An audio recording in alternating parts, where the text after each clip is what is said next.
Chief justice Pakistan की ज़ेर सदारत सुप्रीम जुडिशल कौंसिल का इजलास। कौंसिल ने जुडिशल मुजाहिर अली अकबर नकवी को तफसीली शोकाज नोटिस जारी कर दिया। 14 दिन में जवाब तलब। इजलास में सामने आने वाले शवाहिद की रोशनी में नोटिस जारी किया गया। नोटिस 4-1 की अक्सरियत से जारी हुआ। चीफ जस्टिस कादी फायद ईसा, जस्टिस सरदार तारिक मसूद, जस्टिस अमीर भट्टी, जस्टिस नईम अफनान ने शोकाज जारी करने के हक में वोट दिया। जस्टिस इजाजुल हसन की शोकाज नोटिस जारी करने की मुखालफत।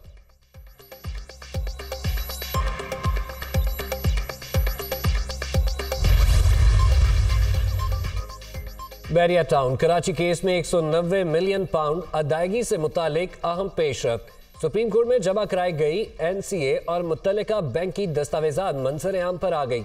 अदायगी जाती हदायत और रजामंदी से सुप्रीम कोर्ट के अकाउंट में की गई। रकम नेशनल क्राइम एजेंसी के कहने पर नहीं, अकाउंट होल्डर्स ने खुद पाकिस्तान भिजवाई। ये तासुर दुरुस्त नहीं कि रकम हुकूमत पाकिस्तान के लिए जब्त करके भिजवाई गई।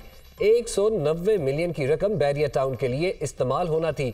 तमाम दस्तावेजात बरतानवी कवानीन के मुताबिक है। कार्रवाई बरतानवी अदालतों का दायरा इख्तियार है। दस्तावेजात में नेशनल क्राइम एजेंसी का एक खत भी शामिल। खत के मुताबिक अकाउंट मुंजमद करने का हुक्म मुतल्लिका अदालत ने खुद खारिज कर दिया था। सुप्रीम कोर्ट में केस की समाअत आज फिर होगी। निगरान वफाकी काबीना की ज़ैली कमेटी ने 41 अफराद के नाम ECL में डालने की सिफारिश कर दी। 190 मिलियन पाउंड केस में चेयरमैन PTI समेत 29 अफराद के नाम शामिल।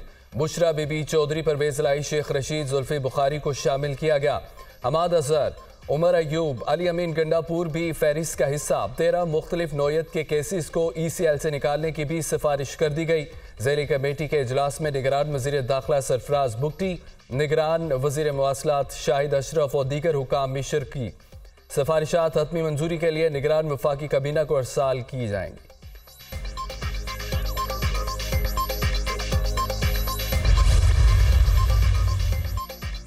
तहरीक इंसाफ इंट्रा पार्टी इंतखाबात पर इलेक्शन कमीशन आज फैसला सुनाएगा। इलेक्शन कमीशन ने PTI को इंट्रा पार्टी इंतखाबात के मामले पर नोटिस जारी किया। तहरीक इंसाफ ने इलेक्शन कमीशन से महफूज शुदा फैसला जल्द सुनाने की दरख्वास्त की थी।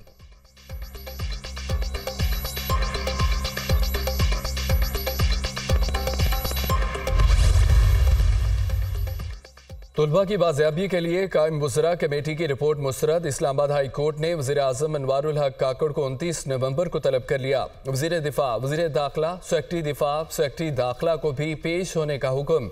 ये काम एग्जेक्टिव का था लेकिन अदालत कर रही है। इसमें ऐसी कोई बात नहीं, सब मजाक बनाया जा रहा है। हम इस्लामाबाद में बैठकर बलोचिस्तान के हकूक़ की बात कर रहे हैं। 7 रोज़ का वक्त देता हूँ, अमल दरामद करें कि हम मामला अक़वाम मुत्तहिदा को भेजकर अपने मुल्क की बेइज्जती कराएं। जस्टिस मोहसिन अख्तर कियानी के रिमार्क्स।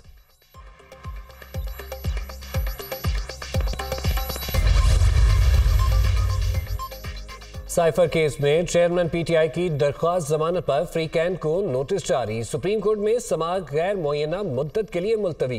क्या कानून के मुताबिक ये केस काबिल जमानत है? जस्टिस सरदार तारिक मसूद का इस्तफसार। ऑफिशियल सीक्रेट एक्ट की सेक्शन 12 के तहत ये काबिल जमानत केस है। वकील सलमान सफदर का जवाब, इल्जाम बुनियादी तौर पर कॉपी गुम होने का नहीं है, उसका मतन पब्लिक करने का है। जस्टिस याया अफरीदी के रिमार्क्स। मातहत अदालत के सामने कई घंटे दलाइल दिए वकील सलमान सफदर। आप मुकदमात को सियासी तौर पर चलाएंगे तो यही होगा। जस्टिस सरदार तारिक मसूद, दरख्वास्त गुजार के मुताबिक NSC की दूसरी मीटिंग तक साइफर की कॉपी गुम नहीं हुई थी। हुक्मनामे का मतन अदालत की FIA के तफ्तीशी अफसर की बगैर नोटिस अदालत आने पर सरजमिश। फ़ज़ाई आलूदगी में खतरनाक हद तक इजाफा। लाहौर का दुनिया में दूसरा नंबर, भारतीय दारुल हुकूमत दिल्ली का पहला नंबर बरकरार। कराची चौथे नंबर पर। आलूदा फ़िज़ा में सांस लेना भी मुहाल। शहरी बीमारियों का शिकार होने लगे। तिब्बी माहिरीन की शहरियों को मास्क और एहतियाती तदाबीर इख्तियार करने की हिदायत।